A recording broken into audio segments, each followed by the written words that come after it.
Pemirsa, putusan MK nomor 135/PUU 22 tahun 2024 menyatakan pemilu untuk presiden, DPR, dan DPD harus digelar secara terpisah dari pemilu kepala daerah dan DPR di provinsi, kabupaten, kota. Dipisahkannya pelaksanaan pemilu nasional dan daerah tentu akan menimbulkan konsekuensi baru, terutama urusan anggaran hingga persiapan lainnya yang diperlukan oleh setiap partai politik. Mahkamah Konstitusi (MK) memutuskan mulai 2029 penyelenggaraan pemilihan umum anggota DPR, DPD, dan Presiden Wakil Presiden Pemilu Nasional dengan penyelenggaraan pemilihan umum anggota DPRD Provinsi, Kabupaten Kota, serta Gubernur, Wakil Gubernur, Bupati, Wakil Bupati, dan Wali Kota, Wakil Wali Kota pemilu daerah atau lokal dipisahkan.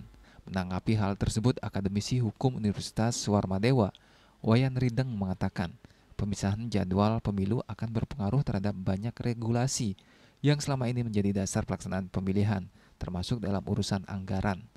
Apabila diselenggarakan terpisah, hal ini tentu akan menimbulkan konsekuensi, yakni pembengkakan anggaran yang digunakan.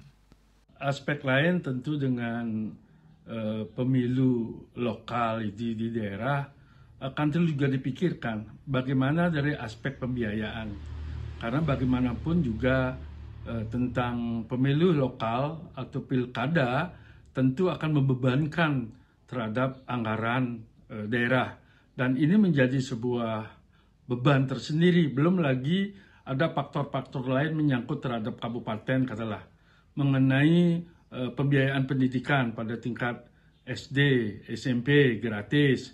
Kemudian belum lagi mengenai program pemerintah makanan gratis ini. Saya pikir itu juga akan menjadi beban kepada daerah. Meskipun demikian, pemisahan pelaksanaan pemilu nasional dan daerah dapat mewujudkan pemilihan umum yang berkualitas, serta memperhitungkan kemudahan dan kesederhanaan bagi pemilih dalam melaksanakan hak memilih sebagai wujud pelaksanaan kedaulatan rakyat, termasuk mempermudah penyelenggara pemilu dalam menyiapkan mekanisme pemilihan. Sukma, Bali TV.